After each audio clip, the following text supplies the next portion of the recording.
Hello students, welcome back in my YouTube channel.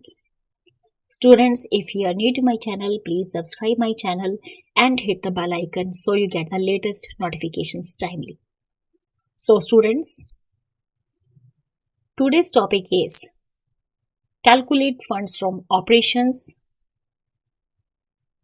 So let's get start the video. So students, here is one illustration number 3. The question is, BM company presents the following information and you are required to calculate funds from operations. तो students हमारे पास यहाँ पे BM company का profit and loss account हमें दे रखा है। तो profit and loss account से हमने फंड्स फ्रॉम ऑपरेशंस कैलकुलेट करनी है।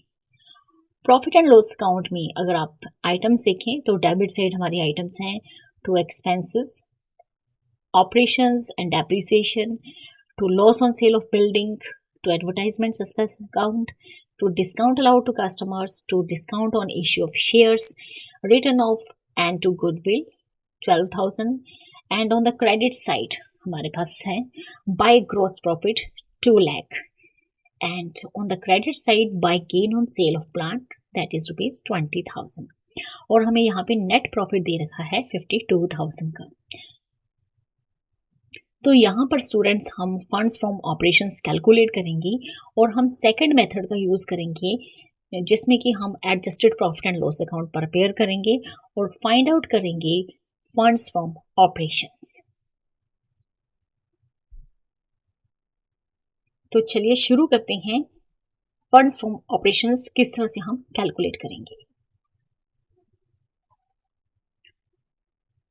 सो सबसे पहले हम ऊपर लिख देंगे on the left side second method हम यहाँ पे यूज कर रहे हैं।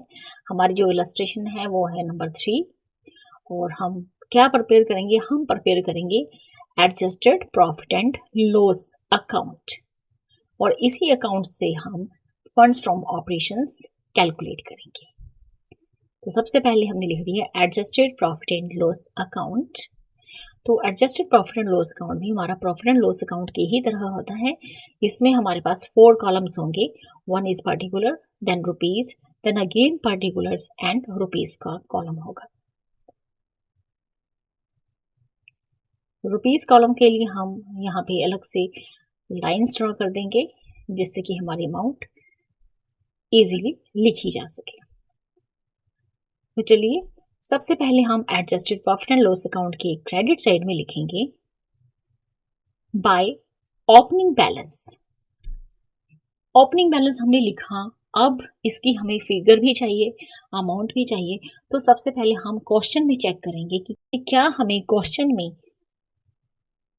प्रॉफिट एंड लॉस अकाउंट का ओपनिंग बैलेंस दे रखा है। तो अगर हम क्वेश्चन चेक करते हैं तो हमारे पास किसी भी तरह का प्रॉफिट एंड लॉस अकाउंट का ओपनिंग बैलेंस नहीं है, तो अमाउंट कॉलम जो है हम ब्लैंक छोड़ देंगे। नेक्स्ट हम adjusted profit and loss account की डेबिट साइड्स में आइटम्स लिखेंगे। तो प्रॉफिट एंड लॉस अकाउंट सबसे पहले हम चेक कर देंगे कौन कौन सी ऐसी आइटम्स हैं जो हमारे adjusted profit and loss account में आएगी। तो सबसे पहले लिखा है to expenses, operation and depreciation. तो डेप्रिसिएशन की आइटम को हम adjusted profit and loss account में लिखेंगे। To depreciation rupees 40,000। Next item है to loss on sale of building जो कि adjusted profit and loss account में लिखी जाती है। तो इसे भी हम adjusted profit and loss account में लिख देंगे। To loss on sale of building that is rupees 10,000। उसके बाद हमारे पास नेक्स्ट आइटम है to advertisement suspense account that is amount rupees 5,000। Next item है यहाँ पे हमारे पास to discount allowed to customer and to discount on issue of shares written off है। तो यहाँ पे हम अपने adjusted profit and loss account में जो आइटम लेंगे वो लेंगे to discount on issue of shares written of, क्योंकि ये नॉन फंडेड और नॉन ऑपरेटिंग आइटम्स हैं। तो discount on issue of shares written of को हम adjusted profit and loss account में रिप्रेजेंट करेंगे और इसकी अमाउंट है रुपीज 500। नेक्स्ट आइटम है टू गुडविल और गुडविल की जो अमाउंट है दैट इज रुपीज 12 20,000। अगर आप profit and loss account check करते हैं तो वहां पे आप देखेंगे क्रेडिट साइड में हमें by gain on sale of plant दे रखा है, तो इसे भी हम अपने adjusted profit and loss account में रिप्रेजेंट करेंगे और लिखेंगे by gain on sale of plant, that is ₹20,000।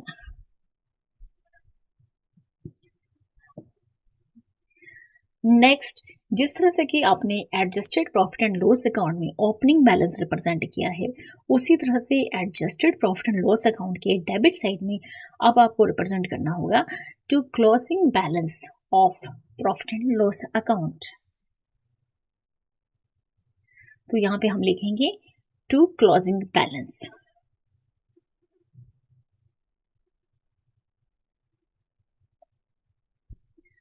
अगर आप इस क्वेश्चन में प्रॉफिट एंड लॉस अकाउंट देखेंगे तो वहां पे आप देख सकते हैं कि डेबिट साइड के लास्ट में टू नेट प्रॉफिट दे रखा है जो कि है 52,000 का। तो यही नेट प्रॉफिट जो है हमारे प्रॉफिट एंड लॉस अकाउंट का क्लोजिंग बैलेंस है जो कि है 52,000। तो इसे हम adjusted profit and loss account में लिख देंगे। तो यहाँ पे आप डेबिट साइड और क्रेडिट साइड दोनों देखिए, तो यहाँ पे हमारे पास डेबिट साइड में नंबर ऑफ आइटम्स है as compare to credit side. Debit side में मोर आइटम्स हैं और क्रेडिट साइड में हमारे हार्डली एक ही आइटम है। तो हम बड़ा इजीली देख सकते हैं कि हमारी डेबिट साइड का जो टोटल है वो क्रेडिट साइड से कहीं ज़्यादा है।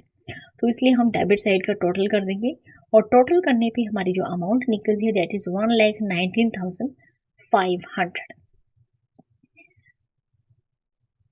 नेक्स्ट, अब हम यहाँ पे बैलेंसिंग फिगर निकालेंगे। Balancing figure debit minus credit side. तो डेबिट साइड बड़ी है और क्रेडिट साइड कम है, तो हमारे पास जो बैलेंस निकलता है वो है 99,000। जो हमारे पास बैलेंस निकलता है वो है 99,500। और ये बैलेंसिंग फिगर जो है बाय फंड्स फ्रॉम ऑपरेशंस को रिप्रेजेंट करती है और यही हमारा आंसर है और यही हमारी बैलेंसिंग फिगर है। दोनों साइड्स का टोटल हम इक्वल कर देंगे, इक्वल लिखेंगे।